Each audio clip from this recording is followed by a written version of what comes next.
Salut à tous, aujourd'hui je vais partager avec vous sans doute l'un de mes jeux préférés. Honnêtement, je pense qu'il est réellement dans les 3 premiers. Il s'agit de No Man's Sky.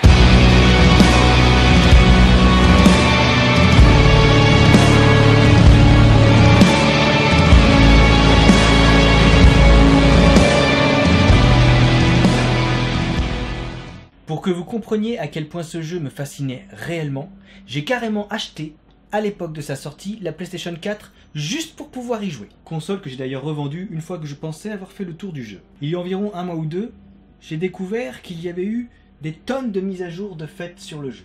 Dans la première version, j'ai passé une bonne centaine d'heures, presque uniquement à me promener de planète en planète et à essayer d'aller au centre de la galaxie, ou de suivre l'Atlas jusqu'au bout. C'était à peu de choses près les seuls objectifs du jeu. Tout le reste n'était que contemplation ou exploration. Ce jeu propose un nombre de planètes infini. En réalité, il y a un chiffre, mais il y a tellement de numéros que j'ai oublié, et on va dire que c'est infini, c'est plus simple. Ce qui fait que ne serait-ce que pour le côté exploration et se promener sur des nouvelles planètes, etc., changer des systèmes solaires, aller sur des lunes, c'est déjà énorme.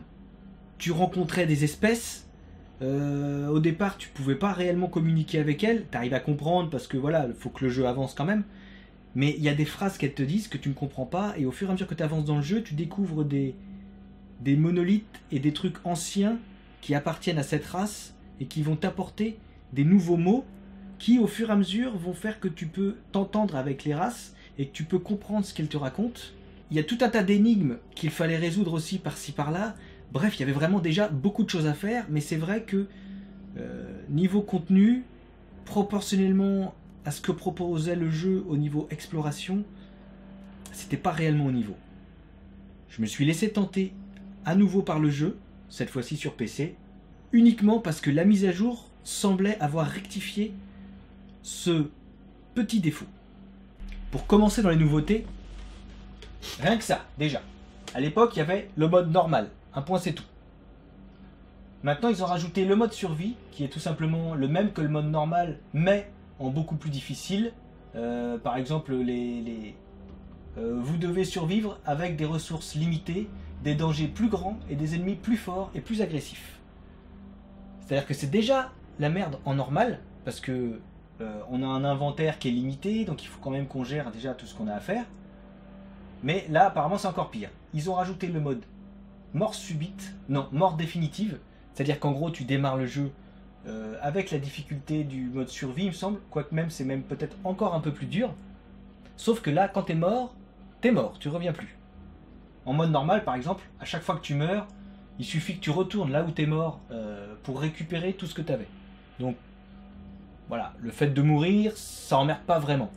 Quand tu meurs, généralement tu perds un de tes lasers, ou un des trucs de ton vaisseau, si jamais tu meurs en vaisseau, t'as un des trucs de ton vaisseau qui est abîmé, qu'il faut que tu répares, donc il faut que tu trouves certaines ressources pour les réparer.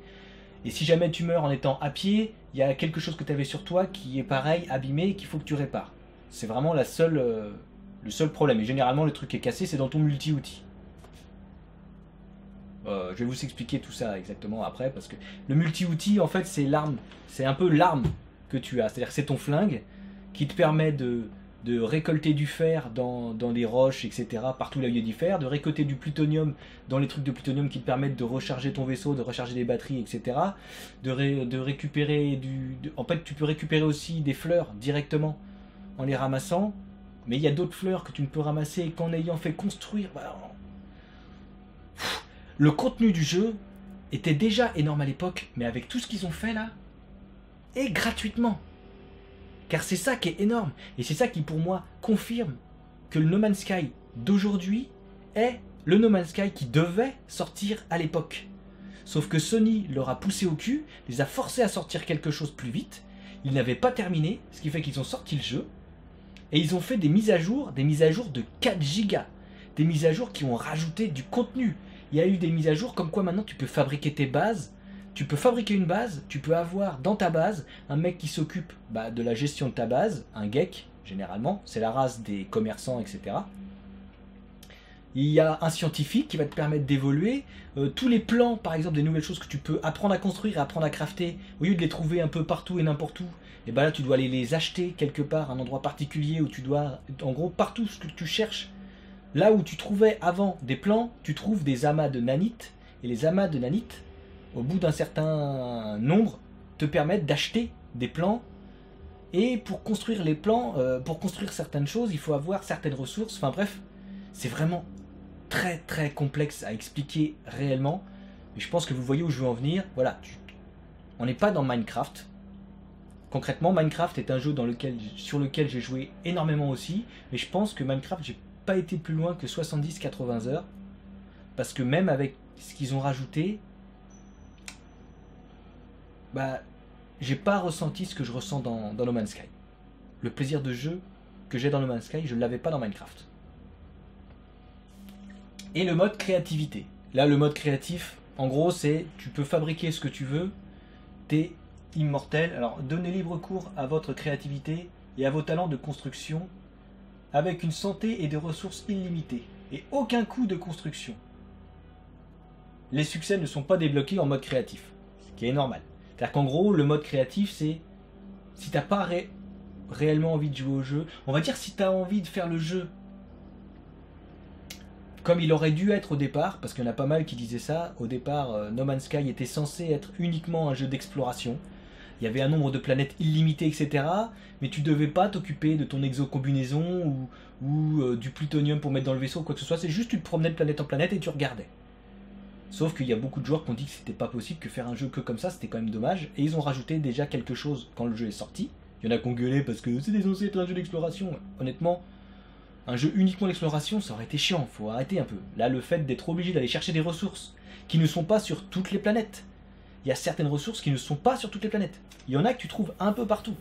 Par exemple, anecdote personnelle, j'ai dû passer 2 heures ou 3 heures sur une planète, tout simplement parce que j'avais utilisé tout le plutonium de mon vaisseau pour me promener. J'étais persuadé que j'allais rester sur la planète parce qu'elle était belle, parce qu'il y avait plein d'animaux, et plein de choses différentes, ce qui fait que j'ai scanné beaucoup de choses, et je m'étais dit, ouais, je vais mettre ma base là, ça va être bien.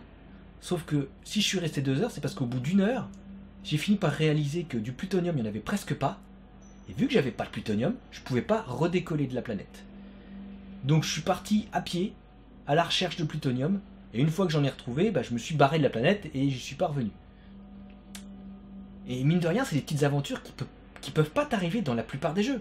Certains ont critiqué le jeu en disant « Ouais, No Man's Sky, c'est Star Citizen version Nintendo ». Pour moi, personnellement, c'est même pas une critique, c'est plutôt un compliment. Parce que version Nintendo, ça veut dire du fun et du gameplay. Donc, je vois pas en quoi c'est une critique. Et c'est vrai que le jeu, vous allez le voir, n'essaye pas d'être une simulation réaliste. Il est plutôt tout ce que nous, on pourrait rêver que soit l'accessibilité à l'espace. Si vous voyez ce que je veux dire. Au lieu d'avoir l'espace qui est tout le temps de la même couleur, par exemple, il y a des moments où on arrive dans l'espace et la couleur n'est pas noire, mais rouge, verte, bleue, violette. C'est quand même vachement plus original que d'avoir tout le temps le même espace. Puisqu'à chaque fois que tu changes de système, t'as réellement quelque chose de nouveau, déjà ne serait-ce que quand t'arrives.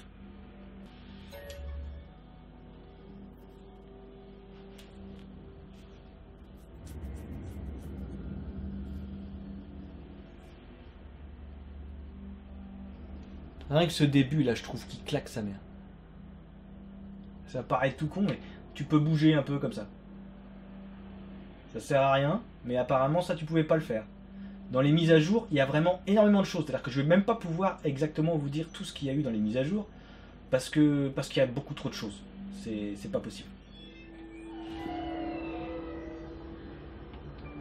Lune 11. Alors, si ça s'appelle comme ça, c'est parce que c'est moi qui l'ai appelé comme ça. À l'origine, elle s'appelait pas du tout comme ça. On peut renommer tout ce qu'on trouve, etc. Alors, avant de commencer à se promener, on va juste aller dans le menu. Alors, options, on s'en fout. Découverte. Alors, découverte, c'est tout ce qu'on a découvert par planète, etc. Là, c'est les végétaux. Ça, c'est les bases. que j'ai découvert. Et vous voyez, ça c'est les systèmes solaires. C'est-à-dire que ce système solaire-là, il y a 3 planètes et 2 lunes à visiter. Et la forme de vie dominante, c'est les geeks. Je dis ça parce que c'est utile dans l'histoire de savoir quelle race dominante est dans la galaxie. Parce que suivant de quoi tu as besoin, parfois il faut aller voir des geeks. Ou des Viken, ou des Korvax. Là vous voyez, il y a un système, il y a 3 planètes et 2 lunes. Là, c'en est un autre, il y avait une seule planète sur celui-là. Celui-là, il y avait 3 planètes. Celui-là, 3 planètes.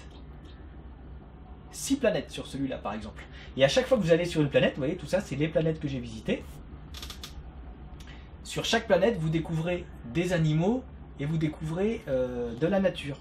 Parce qu'en réalité, tout le jeu est généré de façon procédurale. C'est-à-dire que chaque planète que tu vas croiser a une végétation qui est générée aléatoirement avec quand même un algorithme pour pas avoir n'importe quoi. Mais ce qui fait qu'il y a certains animaux, alors la taille, les pattes, la couleur, tout ça, ça va être aléatoire, ce qui fait que tu peux vraiment tomber sur des créatures étranges. Une créature que tu vas voir toute petite, un autre joueur peut voir la même créature géante ou moyenne, etc. etc. Et c'est vraiment vachement... Et c'est ça qui te permet d'avoir vraiment cette sensation d'infini et cette sensation que tu as toujours quelque chose à découvrir. La planète, elle est générée aléatoirement, ce qui veut dire aussi que quand tu arrives dessus, soit elle est toxique, soit elle est radioactive, soit il fait très chaud, soit il fait très froid, soit c'est tempéré, soit il y a beaucoup d'eau. Et toutes les ressources que tu peux trouver dessus, pareil, ils sont aléatoires. Généralement, le plutonium, le thallium 9 et le fer, tu peux en trouver partout. En théorie, ça, c'est ce que tu trouves partout et c'est ce qui te permet de recharger les batteries de ton vaisseau pour décoller, etc. De recharger ton bouclier. Bref, c'est ce qui te permet de tout faire, ce qui fait que du coup, bah oui, c'est facile à trouver. Dans les voyages, ça on s'en fout, ça c'est les succès. Le journal du jeu, ça c'est pareil, c'est quelque chose que je sais même pas si tu l'avais à l'époque, mais à l'époque il n'y avait pas de mission, il n'y avait rien à faire en fait. Tu étais réellement libre et tu faisais ce que tu voulais. Tu pouvais très bien rester sur une planète et ne rien faire. Là, il y a tout un tas de petites missions secondaires que j'ai à faire, que j'ai récupérées en allant voir un mec qui te donne des missions, un peu comme un Skyrim ou un Oblivion en fait. Ça, c'est la nouvelle mission qui a été totalement remis dans le jeu, dans les mises à jour, qui n'existait pas avant. Et ça, le chemin de l'Atlas, c'est le seul truc qui était déjà là. En gros, c'est un peu le chemin de la réponse à pourquoi la vie, pourquoi on existe, pourquoi l'univers, etc.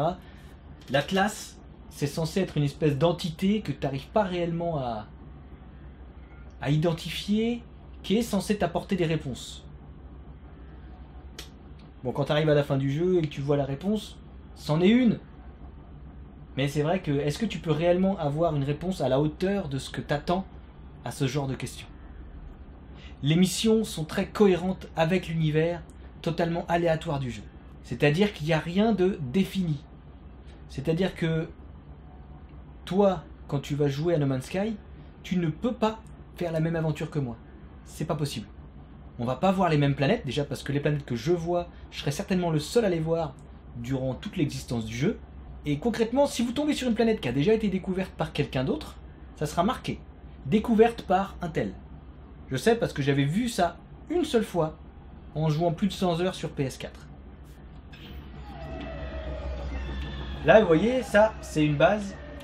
C'est pas moi qui l'ai faite, c'est une base sur laquelle j'ai atterri. Je suis en train de me promener sur une lune. Regardez-moi ça.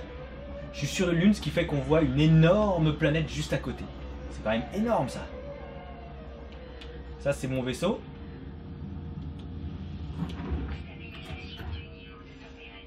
Alors, on va dans le menu. Alors, ça, c'est le menu du vaisseau. Par exemple, avant, il n'y avait que le menu général, on va dire. C'est-à-dire que tu avais la capacité de ton vaisseau et point barre, il n'y avait rien d'autre. Mais maintenant, ils ont rajouté technologie. Ce qui fait que tu peux avoir... Là, c'est un vaisseau que je viens de récupérer parce que celui que j'avais avant, il avait à peine 3 cases. Celui-là, il en a 6, 7. Ce qui est quand même vachement mieux. Ce qui fait que j'ai mis des améliorations de mon bouclier ensemble Quand tu les mets ensemble à côté, ça veut dire que ça devient, ça s'accumule réellement plus que si tu les mets séparément. Ça, c'est des capacités pour tirer différentes, des armes différentes. Ça, c'est mon truc d'hyperpropulsion. C'est en gros, c'est là-dedans que je dois mettre des cellules de distorsion que je dois fabriquer moi-même ou trouver, qui vont me permettre de voyager réellement d'un système à un autre, parce que sinon je peux pas, puisqu'en gros il faut que je passe dans l'hyperespace, etc. et je peux pas. Ça, c'est ce qui te permet de décoller. Ça, c'est ce qui permet d'avancer vite quand tu es dans l'espace. Ça, c'est le bouclier aussi. Et ça, c'est le premier laser que tu as dès le départ. Ça, c'est un autre truc que j'ai rajouté. Tout ça, c'est du fer, du nickel, du titanium 9, de l'aluminium. C'est des choses qui vont servir. Le multi-outil, ça, c'est l'arme que tu as. J'ai récupéré cette arme-là, on me l'a donnée. C'est un Viken qui m'a donné cette arme-là. Et elle est énorme. Il y a énormément de cases, il y a 18 cases. Ce qui est énorme, tous les trucs que tu as en général, ça tourne... Allez, tu en as à peine 6 ou 7 cases. Du coup, je l'ai super amélioré. Là, c'est des trucs pour scanner les animaux ou les arbres, etc. Et dans le jeu, avant, pour pouvoir acheter un vaisseau, quoi que ce soit, c'était la merde. Parce que pour avoir de l'argent, c'était vraiment super dur et super chiant. Là, ils ont rajouté tout ça. Au niveau du scan, ça te rapporte vraiment beaucoup d'argent. Et il y a toutes les missions qui te rapportent aussi de l'argent. Ce qui fait que ce vaisseau-là, bon, je l'ai échangé avec le mien. Ce qui fait que j'ai payé un certain prix parce que j'ai échangé avec mon vaisseau. Je n'ai pas directement acheté le vaisseau. Je crois qu'on peut pas vraiment acheter le vaisseau directement. Mais tu peux aussi découvrir des vaisseaux écrasés. C'est-à-dire que parfois, sur la planète, tu as toujours de tout. Vu que c'est aléatoire, ça veut dire que sur la planète, tu as toujours une base, tu as toujours des capsules de sauvetage qui te permettent de grandir ton menu, etc. Tu as toujours une possibilité de fabriquer ta base, et tu as toujours aussi un cargo écrasé ou un vaisseau écrasé. Un cargo, c'est un énorme vaisseau. Bah, je vous le montrerai dans l'espace tout à l'heure. Donc ça, c'est le multi-outil, il n'y a pas beaucoup plus. L'exocombinaison, alors ça, c'est la combinaison de base. Bah, là, non, je suis rendu quand même à 25 cases. Au départ, il me semble qu'on est à peine par là. Je sais plus, bref, on n'a pas grand-chose. Ils ont rajouté quoi? Technologie. On peut mettre des technologies, etc. Parce qu'en fait, avant, tu devais tout mettre ici. Ici, tu devais mettre tout ce que tu devais avoir pour avoir un jetpack plus puissant, pour courir plus longtemps, pour... bah, là, ils ont rajouté une histoire de gants pour attraper certaines plantes qui sont trop toxiques, et si tu les attrapais sans les gants, bah, tu mourrais ou je sais pas quoi. Mais ça y était pas avant. Mais bref, il y a tout un tas de technologies qui te rendent plus puissant. Tiens, bah, on va aller dans les technologies tout simplement. Ça, par exemple, c'est une technologie que j'ai rajoutée pour me protéger du chaud. Ça, c'est une technologie que j'ai rajoutée pour me protéger des radiations. Et c'est des technologies que... Vous voyez, elle a un pourcentage de... Il y a un pourcentage pour qu'elle existe, entre guillemets, et je peux la recharger avec du zinc, du titanium ou de l'éclat de blindage. Celle-là, c'est la même chose. Ça, c'est mon jetpack. Alors, le jetpack, il s'use pas. C'est juste que au bout d'un moment, tu peux pas être non-stop en train de voler avec ton jetpack. Il faut que tu gères ton truc. Tu as une jauge qui bouge là, suivant comment tu fais le jetpack. Ça, c'est pareil. Au niveau de courir, j'en ai mis 2. Ce qui fait que je peux courir beaucoup plus longtemps. Ça, c'est un masque qui me permet d'aller sous l'eau. Et en gros, c'est le masque qui subit les pertes d'énergie. Et ensuite, quand le masque n'a plus d'énergie, c'est moi qui commence à avoir besoin de respirer. Et c'est ma respiration qui descend, ce qui fait que ma santé va finir par descendre si je ne remonte pas à la surface. Mais en avoir un, ça te permet déjà d'aller sous l'eau un bon moment. Et ça, c'est pareil, tu peux aussi le rajouter de façon à pouvoir rester vraiment longtemps sous l'eau. Même si concrètement, le jeu, pour l'instant en tout cas, il m'a pas forcé à rester sous l'eau. Vraiment longtemps. Mais... encore une fois, vu que c'est généré aléatoirement, tu peux tomber sur une planète où il y a des monolithes, ou des trucs ancestraux, ou une base, ou même un... Enfin, bref, il y a des choses qui sont sous l'eau. Ce qui veut dire que tu dois aller sous l'eau pour pouvoir avoir accès à ces trucs-là. Ça, c'est énorme. Et ils auront aussi le compartiment cargaison. Bah, pour l'instant, j'en ai que 5. Mais la différence... quand tu vas dans le général, par exemple, dans le général, si je prends ça, ça prend une case, directement. Alors que dans cargaison, c'est comme dans vaisseau, je peux en mettre 5 sur une seule case. En gros, cargaison, c'est ce qui te permet d'accumuler des trucs sans prendre trop de place. Et j'irai vous montrer d'autres choses dans mon vaisseau. Alors là, je suis dans une planète froide. Je suis sur la Lune. Ouais. Je suis sur la Lune, mais il fait froid. Climat verglacé. C'était marqué faune normale ou je sais pas quoi. Là, vous voyez, hop, je scanne cet arbre-là et ça me rapporte 19 000 unités. Ah, j'ai vraiment rien scanné du tout, moi. C'est quoi que j'étais en train de scanner là? Ah, c'est le rocher.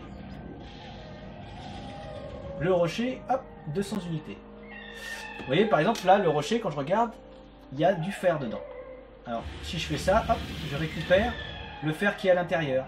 Mon multi-outil a plusieurs façons de tirer. Au départ, on a vraiment que le truc qui permet de récupérer du fer, etc. Mais voilà, regardez les animaux. Vous voyez? L'animal, il a une carapace, il a des petites cornes, une petite queue. Ils sont vraiment bizarres, quoi. Ça, c'est du tamium 9. Alors, du tamium 9, on peut en avoir dans l'espace en pétant des météorites et tout ça. Et on peut récupérer ça sur des plantes quand on est sur les planètes. Ça, c'est pareil, vous voyez? Il ressemble à l'autre, mais il n'a pas les mêmes pattes arrière et il a une espèce de crête par-dessus. Est-ce qu'il y a une race que j'aurais pas vue? Parce que vous voyez, il y a des points verts sur les races. C'est comme quoi je les ai déjà analysés. À mon avis, j'ai dû analyser pas mal de choses. Là, c'est du plutonium. Ah oui, on peut hop, utiliser la détection. Ce qui permet de voir le plutonium, par exemple, qui est là. Là-bas, il y a une capsule de sauvetage. Il me semble que c'est celle où j'ai été. Il y a mon vaisseau qui est là. Oui, parce qu'on peut pas se perdre quand même. Heureusement. Ça, c'est du détritium. Et je ne peux pas le récupérer avec ça. Il me faut un exonef. Un exonef, c'est un véhicule qu'on construit. Plutonium, un véhicule terrestre qui roule. Voilà. Ça, c'est du plutonium. Ce que je viens de ramasser là, les petits cristaux, c'est ce que vous trouverez le plus souvent sur toutes les planètes. Et c'est ce qui vous permet de tout faire, en fait. Un autre truc qu'ils ont rajouté aussi dans la mise à jour, c'est qu'apparemment, maintenant, quand tu récupères des matériaux, tu vois, voilà, j'ai récupéré du plutonium et du tamium 9 qui avait un petit peu dans le plutonium aussi. Par exemple, le gros truc bleu qui est là-bas, c'est de l'iridium. Ça, il me semble que ça doit être de l'émeril ou de l'or. Et on peut aller le récolter, hein, évidemment. Et ça, c'est de l'iridium. Tiens, bah, je vais aller récolter ça. Vous voyez le jetpack? Hop, hop, c'est le petit truc qui est là. Le petit casque est là. Là, il est en train de se remplir. Si je m'en sers avant, il y sera pas. Donc si jamais tu gères mal ton jetpack et que tu arrives au bout, eh ben, tu tombes comme une merde.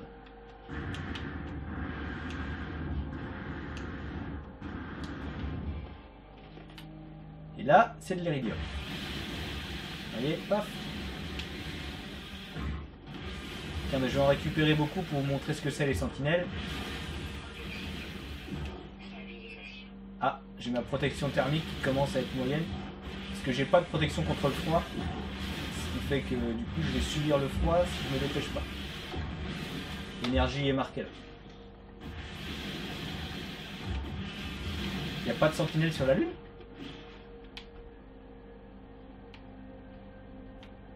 Bah écoutez, c'est dommage, mais je crois qu'il n'y a pas de sentinelle sur la Lune. C'est bizarre ça. Là, je vais rentrer dans cette grotte. Et quand on arrive dans la grotte, hop, voilà. Du coup, ma température va remonter toute seule. Vous voyez, le froid m'attaque moins parce que je suis protégé. Ça, c'est pareil. Dans le jeu, ça reste un jeu de survie avant tout, quand même. Même s'il est pas hyper difficile. Ah, il y a une tempête. Là, par exemple, si jamais je dois aller à mon vaisseau, qui est, je sais même pas où. Il est tout là-bas. Il est à 52 secondes à pied. Là, il y a une tempête dehors. Là, vous le remarquez pas, mais si je sors dehors, à mon avis, je vais en manger plein ma tronche. Regardez. Voilà. Et une tempête, du coup le froid il diminue par 3. Ah ouais, mon truc de froid il est en train de diminuer, version à fond quoi. Et là encore ça va, c'est... Ah oui, moins 95 degrés. C'est une tempête de froid. Voilà. Du coup je me protège dans une grotte. Et ça c'est un petit truc tout con, mais il y a des fois où tu vas rester 2-3 minutes dans une grotte. Parce que dehors il y a une tempête. Là c'est une tempête de froid.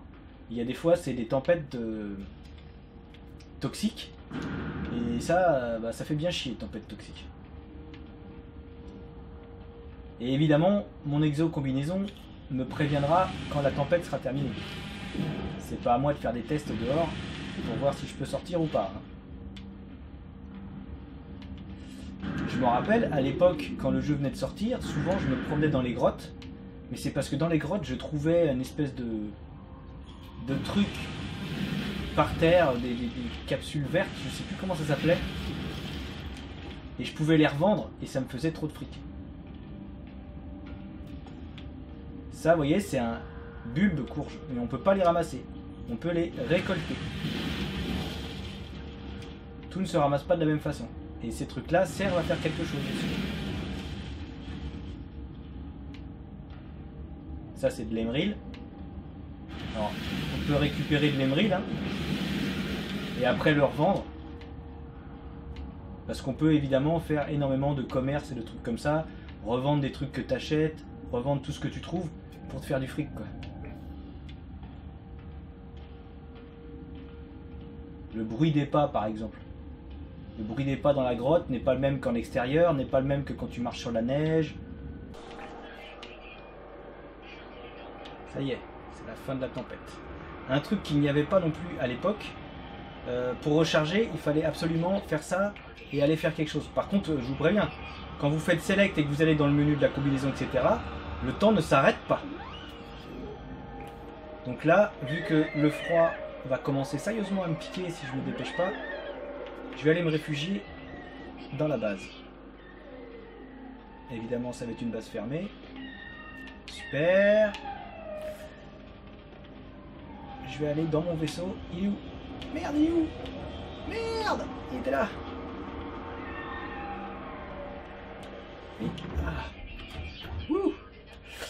Et la différence, c'est qu'ils ont rajouté un truc. Si tu vas vers le bas avec la flèche, tu as accès directement à tous tes trucs. Ce qui fait que tu peux directement recharger ce dont tu as besoin. Ah là, je suis dans le vaisseau, c'est pour ça. Parce que je voulais pas recharger ça, en fait, je voulais recharger mon flingue.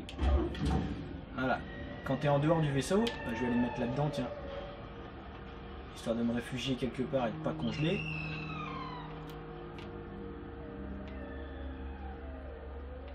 Ah, ouais, je suis réfugié, mais c'est quand même pas la fête. Là, je peux recharger ma combinaison. Là, je peux recharger ça. Je vais le faire d'ailleurs. Je vais mettre l'Utamium 9. Là, je vais recharger mon arme. Je préfère la recharger avec du plutonium parce qu'on en trouve beaucoup plus facilement que du Thamium 9. Je vais recharger mon lance-foudre, c'est-à-dire c'est mon arme version... c'est pour pouvoir tirer sur les choses, parce que tirer avec l'extracteur, c'est-à-dire ce qui permet de récolter les choses, bah, ça fait beaucoup moins mal, quoi. Voire même ça fait pas grand-chose au truc, quoi. Ça, voilà, je vais vous montrer, c'est plus simple. Vous voyez, hop. Ça, c'est mon extracteur. Avec ça, si je tire là-dessus, je récupère du carbone. Là, ça, c'est... je m'en suis jamais servi. Ouais.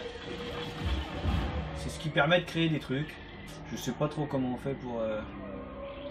Bon, bref, je m'en suis jamais servi de ça, mais c'est ce qui permet de faire des trous, d'éditer, etc. Faudrait que je regarde comment on s'en sert. Tiens, regardez. Il y a un animal qui veut m'attaquer, là, celui-là. Je le sais parce qu'il y a une petite griffe rouge au-dessus de lui. Vous voyez? Et bah, ça, c'est pour tirer. Ouah, enculé!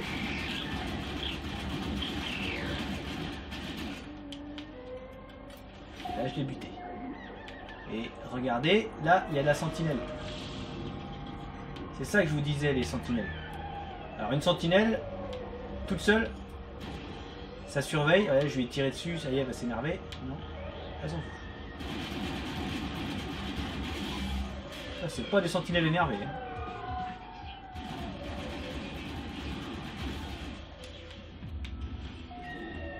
Les sentinelles, elles protègent pas grand chose là. Oui, parce qu'il y a ça aussi. Suivant l'endroit où vous allez, vu que c'est aussi généré aléatoirement, les sentinelles vont être plus ou moins agressives. Là, par exemple, elles m'ont même pas attaqué, quoi. Ah, j'ai encore eu une étape de voyage, c'est-à-dire j'ai tué 70 sentinelles. Je suis à 50 heures de jeu, j'ai dû tuer 70 sentinelles, parce que bon, je passe pas mon temps à buter tout et n'importe quoi.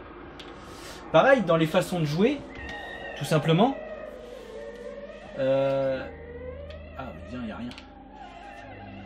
J'ai des missions où il faut que je tue des animaux planétaires.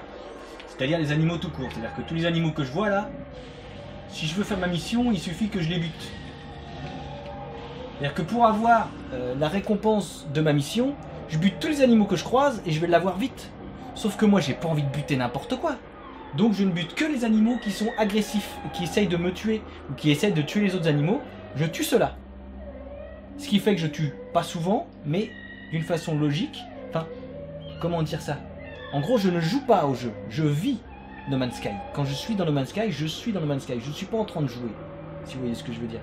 J'essaie vraiment de m'immerger dans le truc et de faire ce que moi je ferais, et pas ce que je fais parce que là je suis dans un jeu, donc je fais ce que je veux. Si vous voyez ce que je veux dire. Ah, j'ai ça en bas, ce qui veut dire que, en gros, je dois être rempli. Ouais. Ça, je vais le mettre dans l'exo-vaisseau. Ça aussi. Pareil, un truc. Avant, il fallait être quand même proche. Là, j'ai accès au vaisseau. Il est là. Il est coloré. Si je m'éloigne vraiment du vaisseau, je vais mettre pause parce que sinon... Si je m'éloigne vraiment du vaisseau, il va être en transparence comme si c'était un hologramme et je vais pouvoir envoyer des trucs, mais je pourrais pas en reprendre. Je pourrais pas faire venir du vaisseau jusqu'à moi, mais je peux en envoyer. Alors qu'au tout début, quand le jeu venait de sortir, quand tu n'avais pas la bonne distance, tu pouvais plus rien faire. Parce qu'en fait, un truc qu'ils ont rajouté, tout con par exemple, c'est que partout où tu es dans la planète, maintenant tu peux appeler ton vaisseau et le faire venir juste devant toi. Alors qu'au début, il n'y avait pas ça. Ce qui veut dire que quand tu partais à Babel-Wed-les-Oies pour aller faire je sais pas quoi parce que tu trouvais pas de plutonium ou machin, ben il fallait que tu te démerdes pour retourner à ton vaisseau. Alors que là, tu trouves du plutonium, tu l'expédies à ton vaisseau via le menu, tu recharges les trucs de ton vaisseau, et du coup, tu peux faire venir ton vaisseau. Parce que ton vaisseau, il peut pas venir te voir s'il peut pas décoller. C'est logique.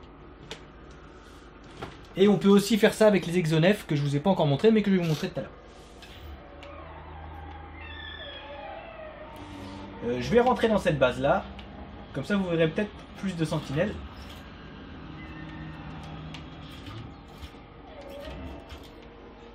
Parce que là, il n'y en a pas beaucoup. Allez.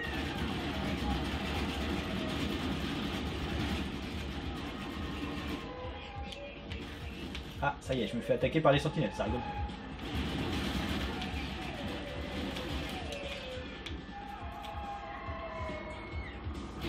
Il y a plusieurs styles de sentinelles. Hein. Ça, c'est les petites sentinelles de merde.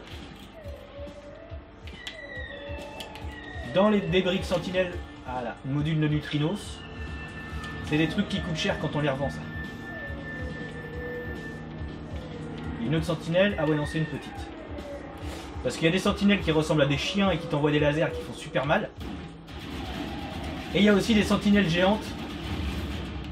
Des bipodes là énormes qui ressemblent au truc de Star Wars. Voilà. Là vous voyez, je viens de rentrer dans une base. Je peux récupérer ça, c'est quoi? Je ne sais pas parce qu'il m'a dit, voilà, je récupère des nanites. Avec sur ça je peux récupérer du carbone.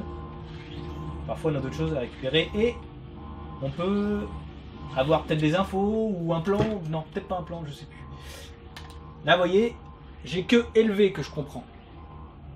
Il est écrit en vert, parce que ça c'est de la langue geek. Ça je ne connais pas ce mot, et celui-là non plus. Ce qui fait que j'ai que élevé, ce qui fait que je ne sais pas réellement ce qu'il dit. Mais il y a beaucoup de choses. Dans ce jeu-là, il y a beaucoup de choses qui se passent par écrit.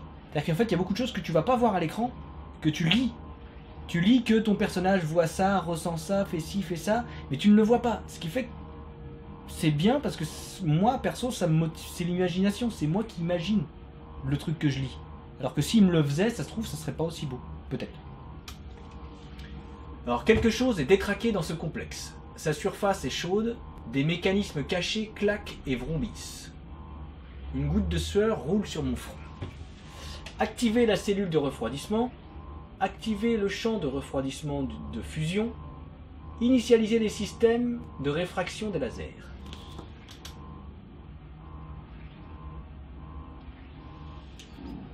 Voilà, là j'ai calmé le truc, les indicateurs de danger baissent, l'usine est activée.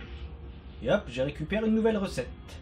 Je peux faire de l'Erox, avec du nickel et de l'iridium. Alors je sais pas à quoi ça sert l'Erox pour l'instant. Un alliage métallique. L'industrie lourde. À mon avis, ça pourra... C'est certainement un matériau que je devrais construire et qui me permettra de construire autre chose. C'est-à-dire qu'en fait, tu dois crafter le matériau qui, lui, doit être crafté avec un autre matériau qui, si ça se trouve, sera lui aussi crafté pour en faire un autre encore plus puissant. Ce qui est logique. L'estime des geeks a augmenté aussi. Parce que oui, suivant l'estime que les personnages et que les races ont pour toi, ils peuvent t'apporter beaucoup plus de choses.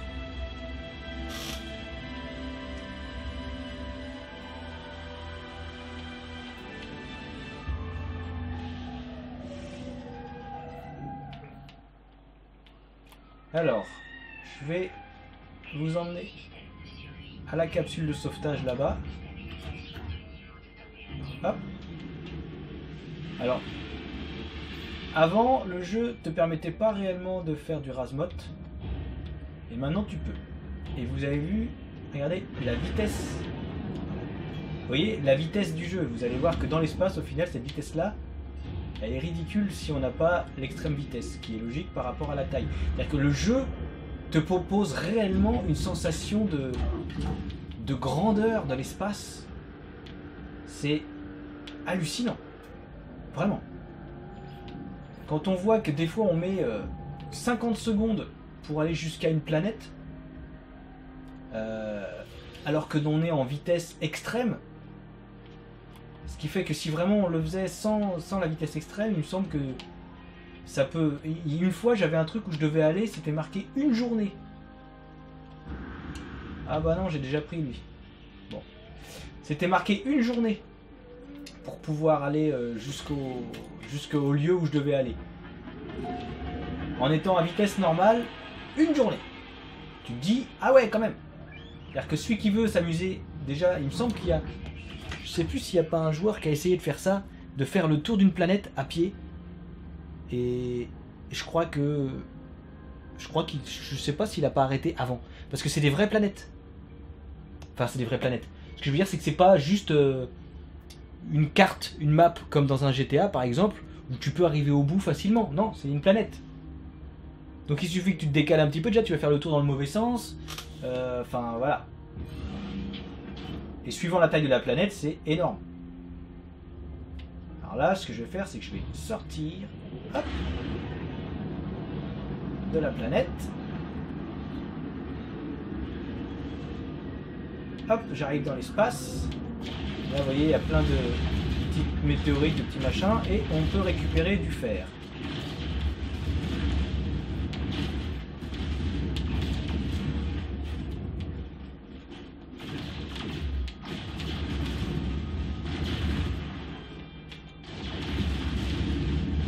On peut scanner une planète. Hop. Ce qui fait qu'on va savoir, voilà, il y a des racines de gamma, l'aluminium, du cuivre et de l'iridium dessus. Et cette planète-là, par exemple, que je n'ai pas découvert non plus, planète inconnue, de l'or, du cuivre et de l'iridium. Tiens, je vais vous montrer. Ah, c'est vrai que ce système solaire-là, j'ai plein de choses à explorer dessus parce que... Un bulbe d'étoile, du bulbe d'étoile, de l'émeraude, du cuivre. Je vais vous montrer ce que c'est qu'un cargo.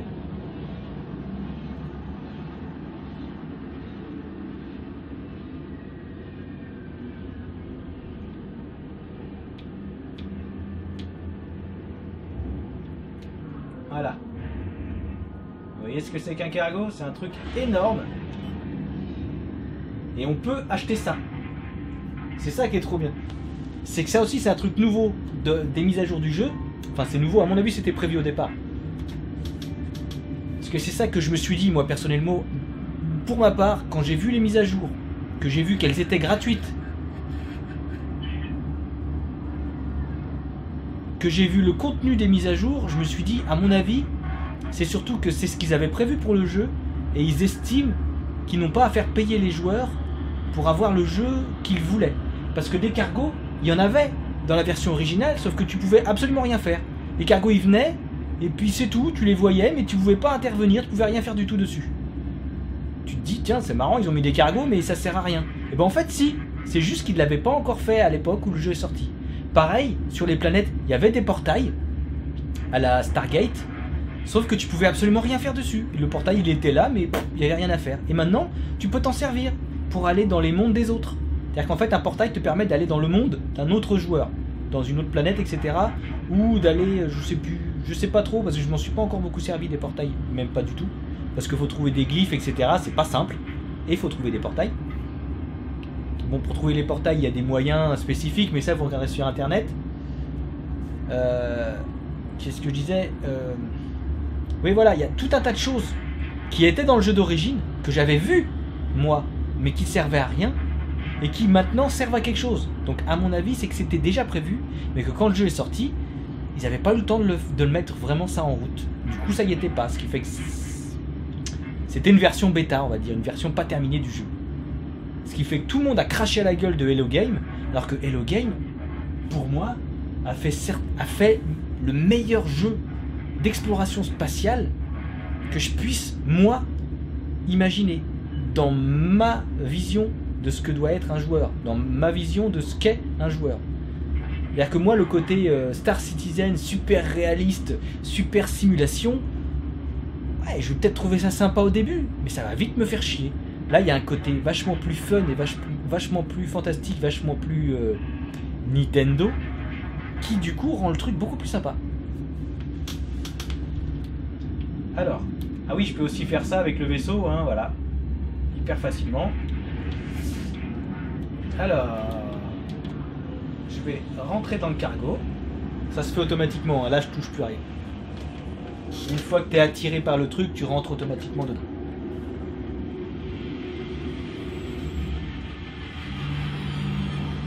Je vais aller voir le capitaine du cargo et je vais voir combien il me propose pour acheter son cargo. Bon, je pourrais pas l'acheter, hein, c'est sûr. Ça se compte en 15 millions d'euros, 15 millions d'unités ou des conneries comme ça, et je suis loin d'avoir ça. Mais dans ma base, je vais bientôt avoir un agriculteur, et apparemment l'agriculteur me permet de vendre dans la galaxie et dans les trucs ce que je fabrique, enfin, ce qui est fabriqué. Ce qui fait que j'ai de l'argent qui va me venir régulièrement, ce qui me permettra, à mon avis, de m'acheter mon cargo. Parce que en faisant les recherches tout seul, etc., c'est super long. Le cargo est tenu par des geeks, puisque je suis dans un système qui est principalement dont la race geek est la principale race. Un système qui appartient aux geeks, si tu préfères. Le capitaine. Salut capitaine. Voilà. Tu comprends rien. Tu comprends absolument rien de ce qui est écrit, tout simplement parce que je n'ai pas suffisamment de mots geeks pour comprendre ce qu'il me raconte. Là, ça serait sympa de comprendre. Là, du coup, on arrive. Le mec, il fait une déduction, l'air autoritaire, hein, la responsabilité le pose à l'épaule, et celle de son équipage ne doit pas être facile à vivre. En gros, il veut vendre son cargo. Et son cargo... Oh putain! Je croyais qu'il était à 128 000 unités, mais c'est 128 millions.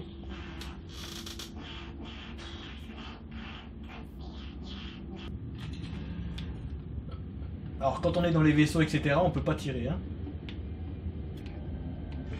Et on peut rien analyser non plus. Mon vaisseau, il est où?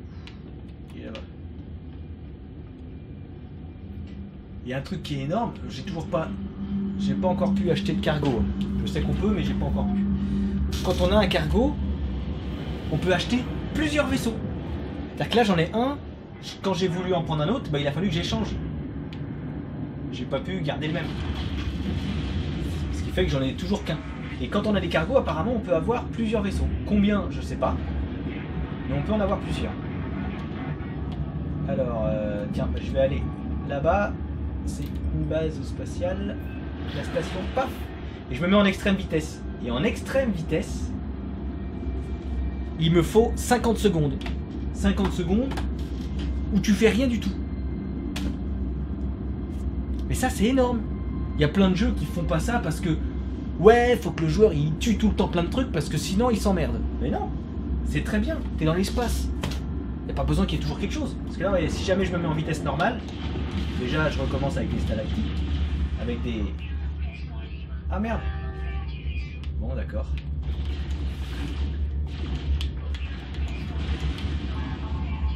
Du fer, je peux en récupérer, mais pas du tamium. Vous voyez, là, si j'y vais en vitesse normale, là, juste j'avance. Le temps qu'il me faut pour aller à la base spatiale, je sais pas, il veut pas me le dire. Ah, voilà. Le temps qu'il me faut 2 heures. À cette vitesse-là, j'en ai pour 2 heures à aller à la base spatiale qui est là-bas. Merde.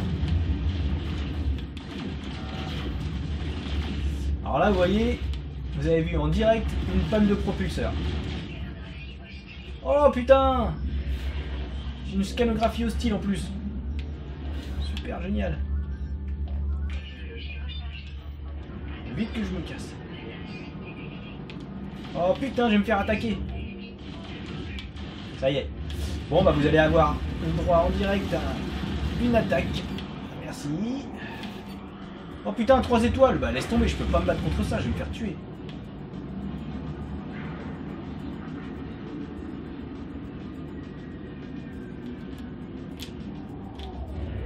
Et je peux pas faire l'hyper-propulsion quand il y a un ennemi derrière moi, ou quand je suis près d'une planète, ou quand je suis près d'un...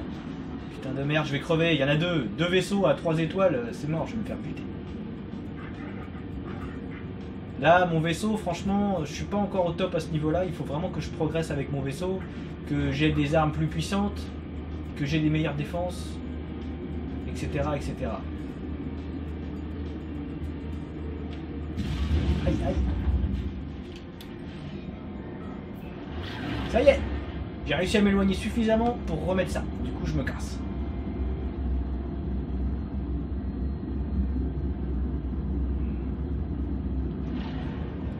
Là par contre faut que je ralentisse parce que vous voyez la super vitesse, bah, quand tu es près de quelque chose tu te rends compte que bah, la super vitesse bah, elle va vite. Je vais aller dans le bon sens. Voilà, l'entrée est là. Hop. Alors ça c'est les bases spatiales. C'est là que tu vas la plupart du temps pour vendre dans les trucs, les magasins virtuels entre guillemets, parce que c'est pas des vrais magasins.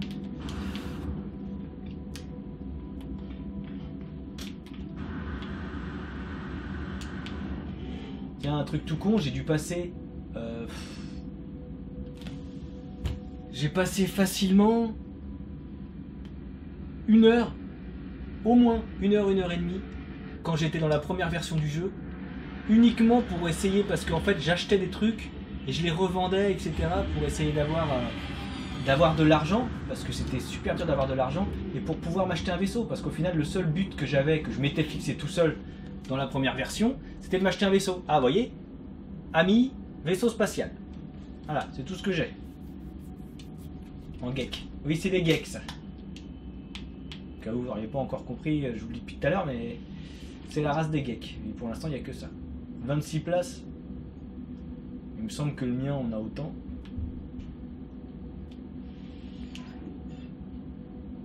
Il me le vend pour 1 million en plus.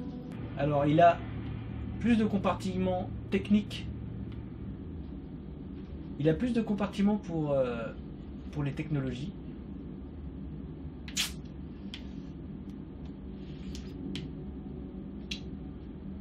Et il a une case de plus. Pour 1 400 000, sachant que j'ai que 1 881 000. Non, je peux pas me permettre, j'ai pas les moyens.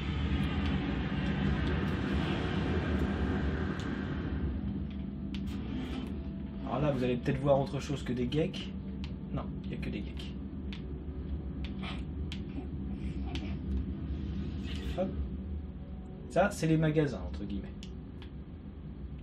Tu peux vendre ou acheter. Et tu peux vendre ce qu'il y a sur toi et ce qu'il y a dans ton vaisseau. Alors, ce qu'il y a sur moi, je vends ça. Tu peux choisir la quantité que tu vends aussi. Et c'est tout ce que j'ai sur moi à vendre. Dans le vaisseau, par contre, voilà. Dans le vaisseau, je vends du nickel. Je vends de l'aluminium parce que je m'en fous. Des modules neutrinos, je m'en fous. De l'émeraude, je m'en fous. Vapeur électron, je m'en fous. Ça, pareil. Voilà. Et là, je suis à 1,9 million. Ouais, je me suis fait 100 000 unités à peine. C'est pas énorme. Alors, plutôt que de faire un voyage stellaire pour aller sur ma planète, je vais y aller par là. Parce que ça aussi, c'est un truc qu'il n'y avait pas. Il me semble qu'il n'y avait pas ça. Je crois qu'il n'y avait pas ça dans la version originale. Tu pouvais pas te téléporter comme ça. Là, ça vous permet, vous voyez, il suffit d'avoir été sur une station spatiale et du coup, tu peux te téléporter dessus. C'est quand même vachement pratique. Parce que à l'origine, en gros, quand tu étais parti d'une planète, tu pouvais pas y revenir après, même si tu avais repéré un truc qui te plaisait, tu pouvais pas revenir. Là, tu peux. Je me suis fait une base là-bas, du coup, je peux me téléporter directement dans ma base, parce que dans ma base, il y a un téléporteur.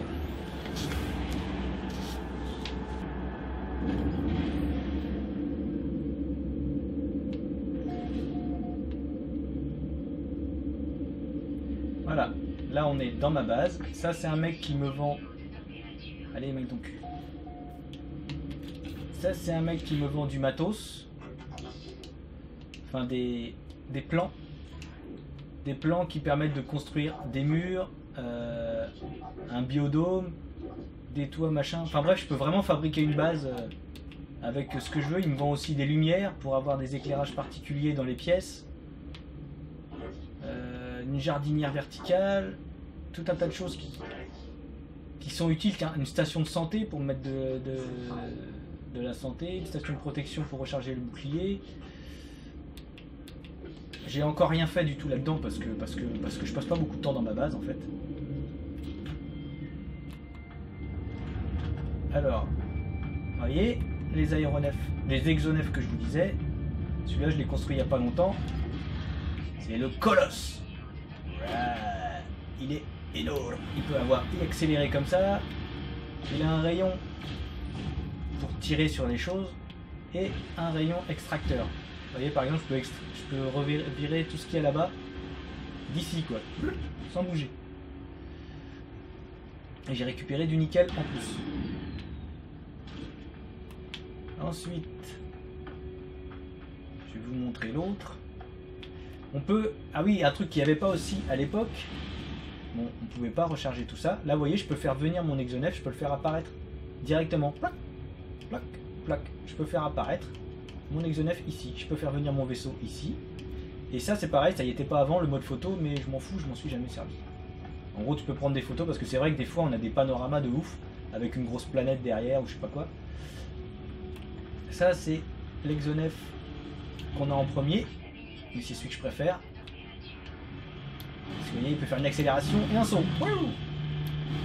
Par exemple, là sur ma planète, vu que cette planète-là, elle est remplie de trous, c'est quand même vachement pratique d'avoir ça. Et ce qui est bien, c'est que les exonefs, c'est vraiment des trucs pas réalistes. Et c'est ça qui rend le truc plus sympa.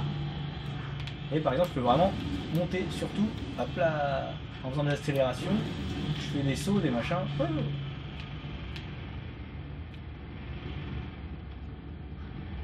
Et par exemple, je vais tomber là-dedans. Boum. Alors, pour ressortir de là, bah, je pourrais carrément faire ça. Comme ça. Hop. Accélération et saut en même temps. Bing. Certains vont dire, ouais, c'est nul, c'est pas réaliste, mais on s'en fout, on n'est pas dans un jeu de course. Le but, c'est de prendre du plaisir à se promener sur sa planète. Voilà. Pour moi, c'est ça. Le but du jeu, c'est vraiment que tu prennes du plaisir à explorer les planètes, etc. Et si c'était la merde à chaque fois pour conduire ou quoi ou qu'est-ce, ah, mon Exonef, il commence à être à court de plutonium. Et il me semble que j'en ai mis dans son machin, de toute façon. Ouais, il a du plutonium directement que j'ai laissé dedans. Parce que quand tu ramasses avec l'Exonef, tu gardes dans l'Exonef au départ. Et tu peux le récupérer ailleurs. Du coup, ce qui fait que bah, moi j'ai laissé du plutonium dedans. De façon à ce que je puisse avoir de l'essence, entre guillemets. Et il y a un autre Exonef qui ressemble à une petite moto. Bah, là, je pourrais pas vous le montrer parce qu'il n'y a pas de flotte. Mais la différence, c'est que celui-là, bah, il flotte. En gros, il sert de bateau. C'est-à-dire que tu peux vraiment aller au-dessus de la flotte et te promener, quoi. C'est vrai que j'ai pas encore eu l'occasion de m'en servir. Vous voyez le genre, quoi. Il a même pas de laser, il a rien installé dessus parce que je m'en sers jamais dessus. Peut-être que si j'installe ma base sur une planète avec de la flotte, je m'en servirai. La couleur de la base, c'est moi. La structure, tout, c'est moi en fait. Voilà, allez, je peux vous montrer. Ah, vous voyez, là, je peux construire. Par exemple. Là, voilà, je peux rajouter un tunnel, un couloir qui tourne, un couloir à 3 sorties, 4 sorties, un couloir avec du verre, un biodôme. Ah, j'ai déjà le truc du biodôme. Et pour fabriquer le biodôme, il faut du titanium, du verre et du verre vivant. Pour fabriquer ça, il me faut juste du fer. Ça, c'est toutes les pièces que j'ai fabriquées en fait. Et vous voyez, je peux fabriquer au-dessus et je peux même fabriquer en dessous. C'est-à-dire que là, vous le voyez pas, mais c'est en dessous. Hop, là j'ai mis un étage en dessous. Ce qui fait que après je peux mettre une échelle et aller voir en dessous. Je peux fabriquer des éléments, ça c'est un téléporteur, ça c'est une porte, ça c'est des petits ponts pour pouvoir y aller, ça c'est des échelles pour monter, ça c'est juste faire des fenêtres. Ça c'est des terminaux de scientifiques, ou d'armement, ou d'exonef, bref c'est pour mettre des mecs qui travaillent avec toi. Et ça c'est des petites technologies. Alors ça te permet de sauvegarder, c'est un truc que j'ai installé là-bas. Ça, point de sauvegarde, ah ça te permet aussi de sauvegarder, d'accord, c'est super. Mais on l'avait pas au début. Ça c'est ce qui te permet d'explorer, en gros ça tu le mets en route, je vais vous montrer un autre là-bas puis je vais l'utiliser et d'ailleurs on va pas tarder à arrêter parce que sinon ça va faire un petit peu long. Ça c'est quand vous l'installez, ça vous permet de scanner autour de vous et de trouver des trucs en particulier. Et ça c'est pour laisser des messages à d'autres joueurs, s'ils viennent sur votre planète, vous pouvez laisser un message écrit en mettant ça, vous écrivez un truc et l'autre joueur il va le voir, ce qui n'est pas super utile en soi. Ça c'est des lumières, vous voyez j'ai acheté que la lumière verte, si vous l'installez ça fera un éclairage vert. Ça c'est des petits autocollants à mettre sur les bâtiments pour faire joli. Ça c'est des conteneurs, alors ça c'est hyper utile, c'est ce qui vous permet de mettre des choses dedans pour pas les transporter sur vous, mais si vous voulez quand même les garder au cas où, bah vous les mettez dedans et c'est quand même vachement pratique, j'en ai construit qu'un. Infrastructure, alors ça apparemment c'est un mur, alors je suppose qu'on peut construire une base carrée, etc. Je suis pas sûr, mais du coup bah j'ai pas encore fait. Et ça c'est un Exonef, si je veux je peux peut-être en mettre un deuxième, mais là je crois pas puisque j'en ai un à côté, ça sert à rien. Et il y a les Exonef différents, et là on revient en structure, voilà. Et dans la base, là pour l'instant ici il n'y a rien.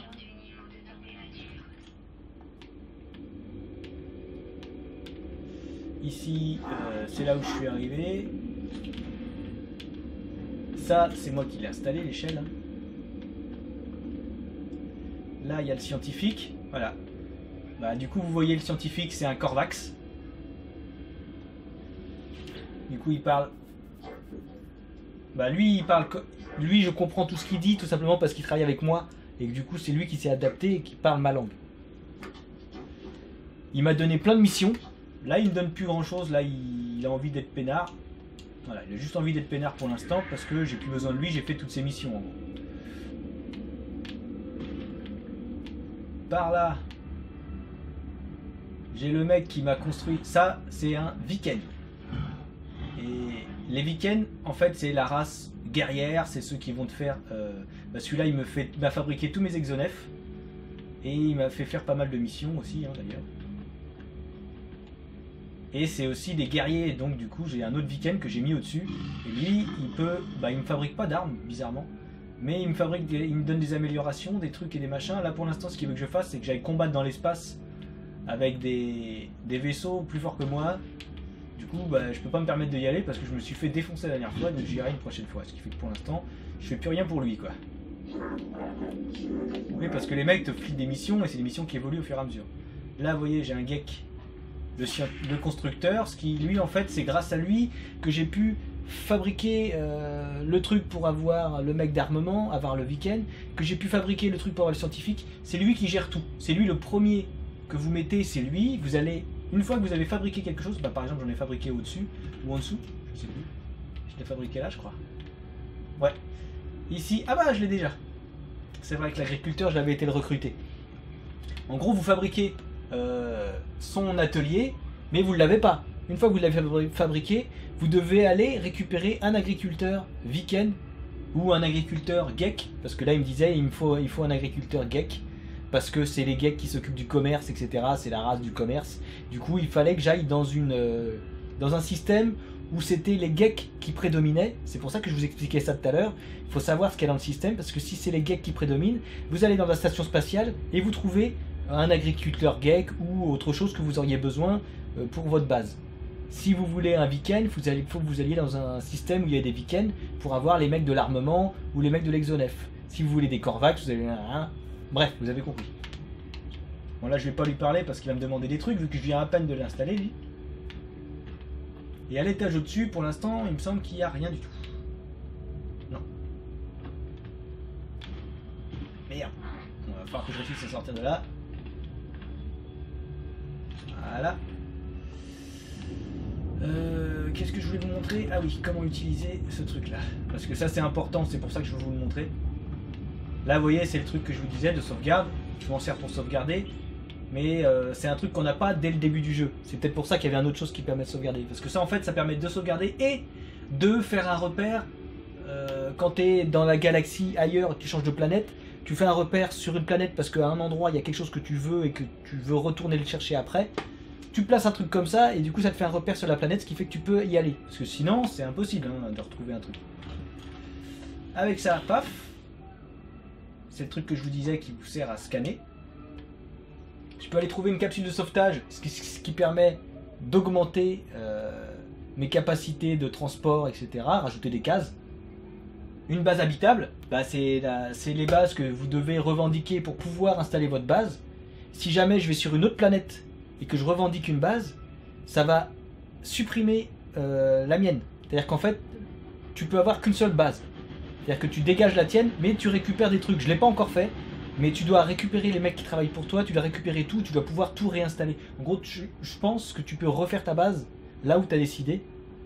Et tu vas juste perdre un petit peu de matériaux, etc. Du fer, mais on s'en fout, ça on en trouve partout. Les monolithes, c'est les trucs anciens qui vous permettent d'apprendre des mots, qui vous permettent d'apprendre des choses sur l'histoire du jeu, sur l'histoire de l'univers, etc. C'est énorme, c'est vraiment trop bien. Les dépôts de ressources, c'est ce qui vous permet de trouver des ressources. Mais généralement, c'est uniquement des trucs en particulier. C'est de l'armadium, par exemple. Pour l'instant, c'est ça que je trouve en dépôt de ressources. Et il y aura peut-être d'autres choses, mais pour l'instant, il n'y a que de l'armadium. Hop.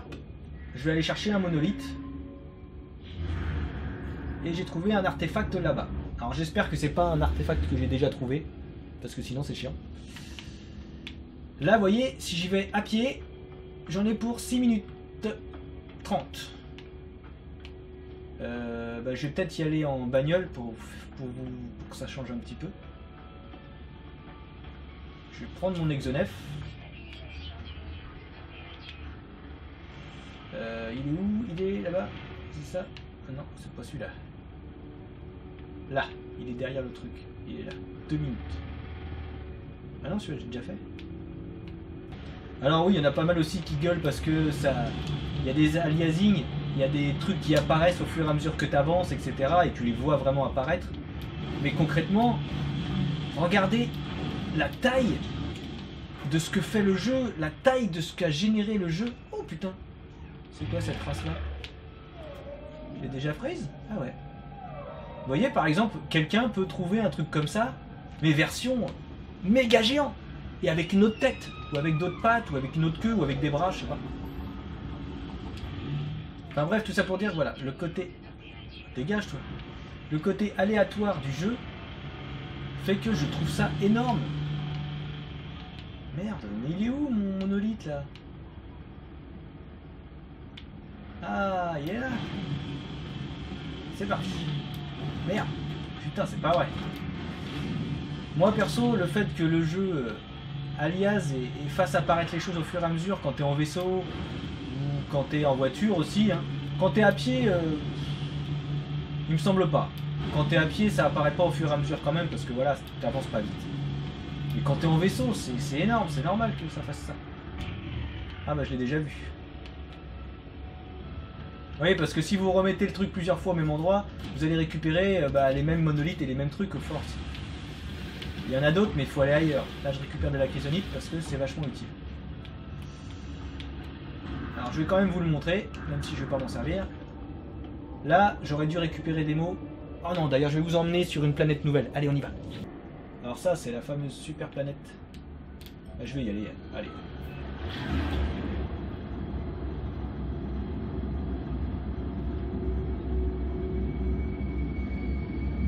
Même en super vitesse, elle n'est pas à côté.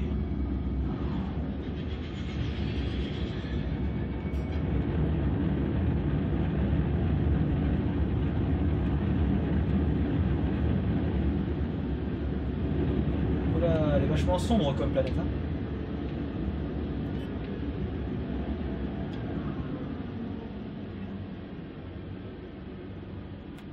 À mon avis, il y a des brouillards toxiques, etc.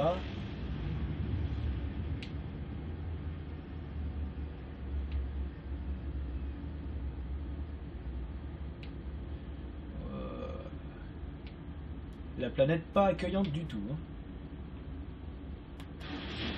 Et en plus, il n'y a rien à côté de moi là. Il n'y a pas une petite base, un petit truc.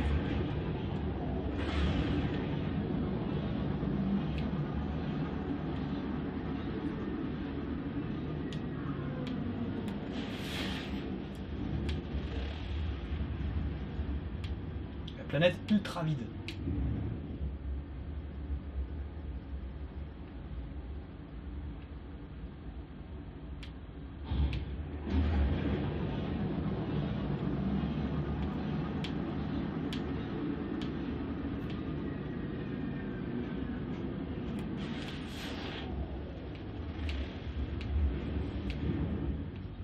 Je vais essayer en me posant, peut-être que j'y arriverai mieux.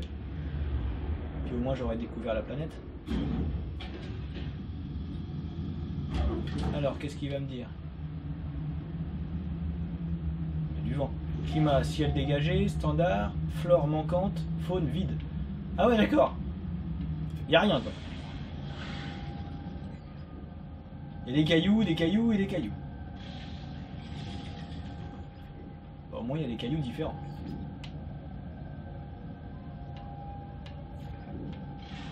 C'est super. Il y a la planète où il n'y a rien. Je peux marcher dessus, je peux vivre à peu près. Ah, il y a du titanium par là-bas. Le petit bruit de vent, du désert de ouf. Bref, je crois que je vais vous emmener sur une autre planète. Parce que là, il n'y a rien, rien, mais rien, rien, rien. Putain, j'avais jamais vu une planète aussi déserte.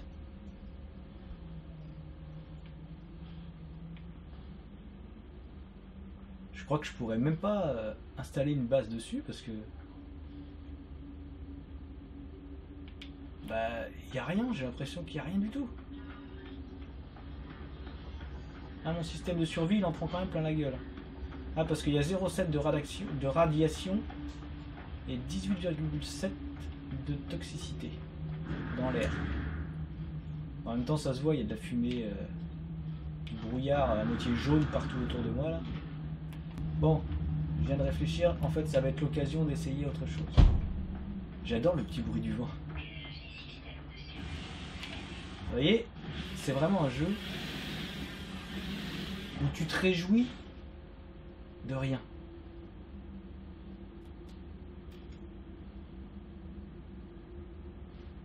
Le petit bruit du vent. Le truc totalement désertique. Le petit bruit de pas dans le sable à moitié là. Là on sent qu'on est vraiment sur une autre planète quoi.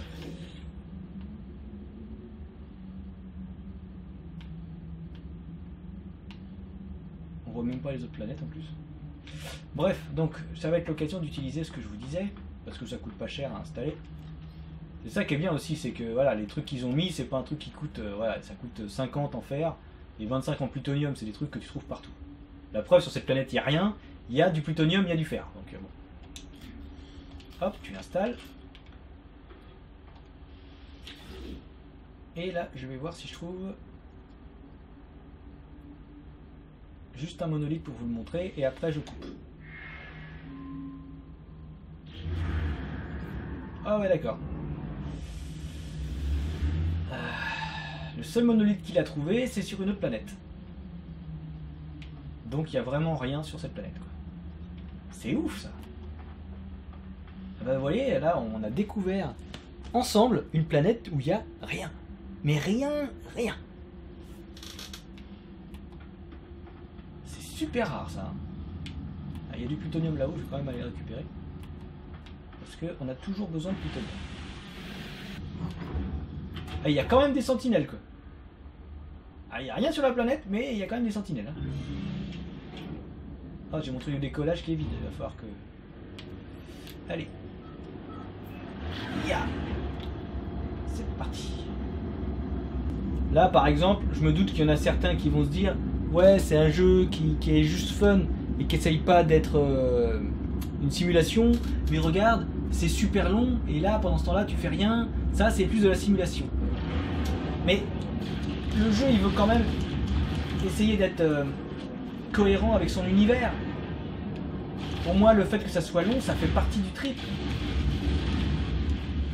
C'est un jeu contemplatif.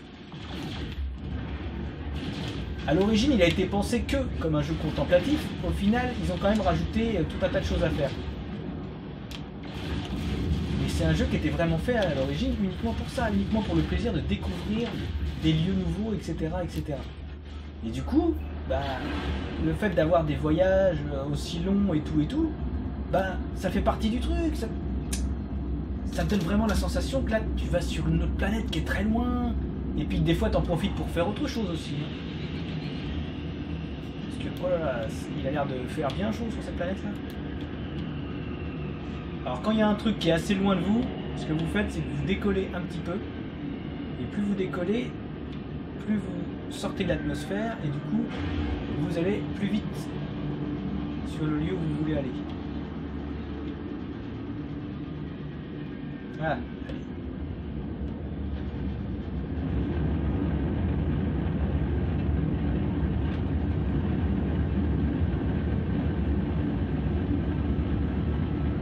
Allez, le nom de la planète, Akimoviti, je sais pas quoi. Moi, je renomme les planètes quand elles me plaisent.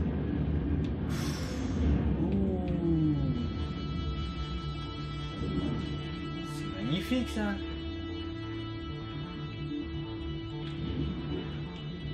Vous voyez là? Vous venez de voir une planète totalement désertique. Et après on tombe sur ça quoi.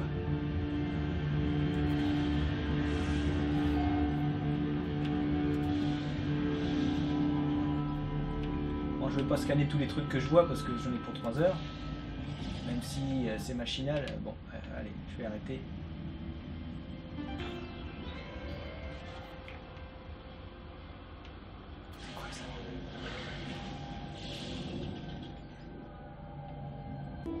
Hop, j'apprends un mot geek, unité. Maintenant, je pourrais lire unité en geek. Là, j'apprends un autre mot, récompense. Ah, regarde. Voilà. C'est pas bon, ça. L'énergie de la combinaison. Hop. Du thamium. Je peux la recharger qu'avec du thamium, par contre. La combinaison. Et avec des trucs que je peux fabriquer aussi, des capsules spéciales d'énergie. Alors, hop. là qu'on peut actionner le monolithe.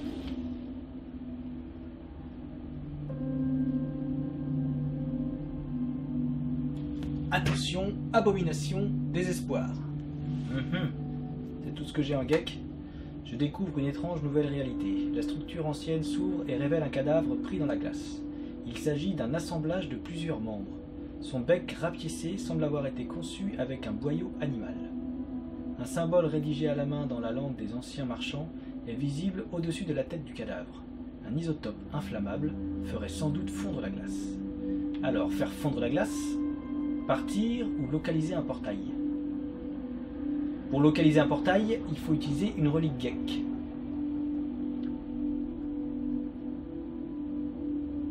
Et si je pars, j'apprendrai certainement un mot. Généralement, c'est ça, tu apprends un mot, un nouveau mot ou deux nouveaux mots suivant. Quand tu réponds bien, tu peux apprendre plusieurs mots. Il me semble que c'est tout ce que tu as en général. Peut-être avoir aussi des amas de nanites de temps en temps. Du coup, localiser un portail, ça peut être sympa. Vas-y. J'avais jamais fait localiser un portail.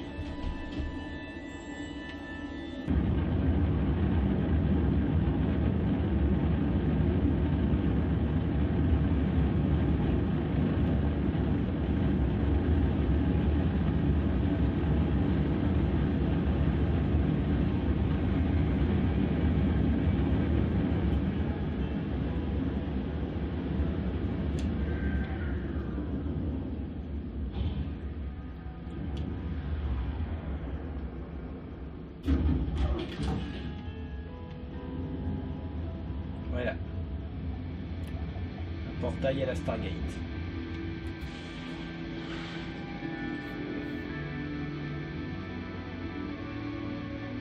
Cette planète est radioactive.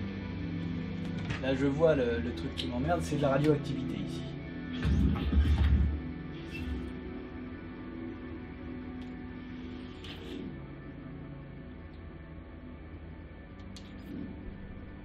Ah d'accord, faut que je charge le truc, la double. De toute façon, ça sert à rien que je fasse quoi que ce soit parce que glyphes de portail, j'en ai aucun. C'est simple. Les glyphes de portail, il faut les trouver. J'ai utilisé le portail une fois dans l'histoire parce que voilà, ça me permet de le faire, mais en réalité, ça me permet juste de le faire une fois vite fait pour un petit truc qui te permet d'avancer dans l'histoire du jeu. Mais tu peux pas réellement servir le portail comme tu veux après. Là normalement tu as un énorme truc bleu et quand tu rentres dedans, tu te téléportes et tu te retrouves dans un autre truc. Voilà. Il est évident que je n'ai absolument pas parlé de tout. Les renouveaux du jeu, tout ce qu'il y avait de vraiment nouveau. J'ai essayé de faire le tour, j'ai essayé de pointer du doigt les choses que j'appréciais vraiment. N'oubliez pas, ne jouez pas à No Man's Sky. Vivez No Man's Sky. Allez, on se voit bientôt.